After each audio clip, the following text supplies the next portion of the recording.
wassalatu wassalamu ala asyrafil anbiya'i wal mursalin wa ala alihi washabihi ajma'in. Alhamdulillah, bertemu semula untuk pembelajaran online kali ini. Jadi Ustazah doakan semua murid-murid dalam keadaan sihat walafiat sambil keluarga. InsyaAllah ya, hari ini Ustazah nak ajak murid-murid untuk menyambung semua pelajaran online kita. Ini pelajaran seterusnya, pelajaran yang bertajuk munakahat. Baiklah murid-murid ya. Mari kita tengok tajuk munakahat ya. Dalam tajuk munakahat ni ada 5 tajuk kecil, iaitu pengertian nikah, dalil nikah, hukum nikah, perempuan-perempuan yang haram dinikahi ataupun perempuan-perempuan yang haram dikahwini, dan hikmat perkahwinan ya. Okey, kita tengok ya. Jadi saya harap murid-murid dapat keluarkan buku nota mumtaz. Kita tengok muka surat 132 dan 133 ya. Mari kita sama-sama baca apa yang dikatakan pengertian nikah. Okey, pengertian nikah dekat sini dalam bahasa Arab ya, syarat dalam syarat ya. Satu akad yang menghalalkan hubungan jenis, iaitu istimta' dalam bahasa Arab, di antara lelaki dan perempuan dengan syarat-syarat tertentu ya. Jadi siapa-siapa yang pernah nikah, bermakna orang antara lelaki dan perempuan, maka dihalalkan mengadakan hubungan jenis di antara lelaki dan perempuan dengan sah ya, dengan syarat-syarat tertentu ya. Jadi dekat maksud nikah ni dia ada ada 4 isi ya, iaitu akad yang menghalalkan, iaitu hubungan jenis iaitu antara lelaki dan perempuan serta syarat-syarat tertentu ya. Okey, jadi itu ya pengertian nikah pada syarat ya. Kita tengok tajuk kecil yang kedua, iaitu dalil nikah ya. Jadi kita sama-sama baca ya. Bismillahirrahmanirrahim. Fankihu ma tobalakum minan nisa'i mathna wa sulasa wa ruba' fa in khiftum alla ta'dilu fawahidah ya. Terdapat dalam surah An-Nisa ayat ketiga ya. Apa yang dikatakan dalil, maksud dalil tersebut ya.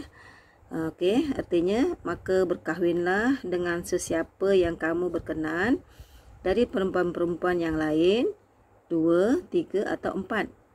Kemudian jika kamu bimbang tidak akan berlaku adil di antara isteri-isteri kamu, maka berkahwinlah dengan seorang saja ya. Jadi maksud dalil tersebut ialah mana-mana lelaki yang berkemampuan untuk berkahwin lebih daripada satu, iaitu 2, 3 ataupun 4, maka silalah boleh berbuat demikian. Tetapi sekiranya mereka tak mampu, takut tak berlaku adil dengan isteri-isterinya yang ramai itu, maka berkahwinlah dengan seorang saja ya. Jadi itu yang dimaksudkan dengan dalil nikah tersebut ya. Okey, kemudian kita tengok tajuk seterusnya, iaitu yang ketiga, hukum nikah ya. Kalau dekat sini hukum nikah ni ada 5 ya. Pertama hukum harus, kedua hukum sunat, ketiga hukum wajib, keempat hukum makruh, dan yang kelima hukum haram. Okey. Baik, mari kita baca sama-sama apa yang dikatakan hukum harus. Hukum harus kat sini ialah jaiz, iaitu hukum yang asal ya.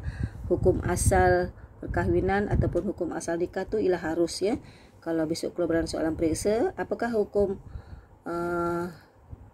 nikah yang asal?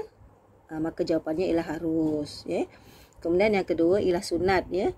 Maksud sunat kat sini ialah bagi lelaki yang berhajat untuk bernikah serta cukup perbelanjaan termasuk nafkah dan lain-lain ya. Dia dah berhajat, dah bersiap sedialah untuk melaksanakan tanggungjawab sebagai seorang suami, cukup syaratnya, cukup perbelanjaannya, dan dia yakin boleh menampung isterinya, maka bolehlah bernikah. Yang ini hukumnya sunat ya bagi orang yang demikian ya. Kemudian yang ketiga wajib. Apa yang dikatakan wajib? Hukum wajib kat sini ialah bagi orang yang cukup perbelanjaan dan takut akan terdorong kepada kejahatan zina.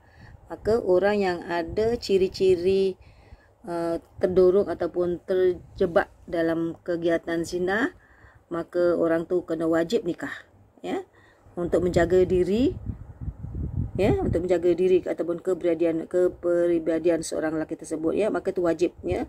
Ya, saya ulangi semula, maka orang lelaki yang takut tergoda dengan zina, maka hukum nikahnya adalah wajib. Okey, kita tengok yang keempat, ini makruh. Makruh maksudnya makruh terhadap orang yang tidak mampu memberi nafkah. atau orang yang tidak berhajat kepada perkahwinan. Ya. Bermakna orang yang tak berhajat nak nikah, lepas tu tak berhajat nak berkahwin, memang tak ada hati, maka kalau dia kahwin juga maka hukumnya makruh. Ya. Seperti tidak ada keinginan, nafsu, sama ada disebabkan oleh faktor semula jadi ataupun perkara mendatang umpama penyakit. Ataupun memang sejak daripada mula dia memang tak ada niat nak berkahwin, mungkin tak ada nafsu dengan perempuan, jadi tak payah berkahwin. Tapi kalau berkahwin juga, maka hukumnya makruh, ya. Atau sebab penyakit-penyakit yang datang kemudian, ya, asalnya sihat tiba-tiba penyakit, jadi hukumnya makruh kalau dia nak kahwin juga, kalau dia nak meneruskan perkahwinan juga. Kemudian yang kelima, yang akhir, ialah haram, ya. Haram bagi orang yang berniat untuk menyakiti perempuan yang dikahwini. Dia niat hanya untuk membalas dendam, ya, atau dia nak menyakiti perempuan-perempuan yang dulu pernah mengecewakan dia. Jadi bila dah besar, dia dah berkahwin, tujuannya itu satu saja, dia nak membalas dendam. Ya, jadi nampaknya setakat itu aja untuk pelajaran kita hari ini. Ini kita dah belajar pengertian nikah, dalil nikah, ya, dan hukum nikah. Jadi Ustazah harapkan semua murid-murid dapat faham, ya, dan dapat mengulang kaji semula supaya memahami tajuk pelajaran munakahat untuk hari ini. Jadi itu saja, ya. Sekian, wabillahi taufiq wal hidayah. Assalamualaikum warahmatullahi wabarakatuh.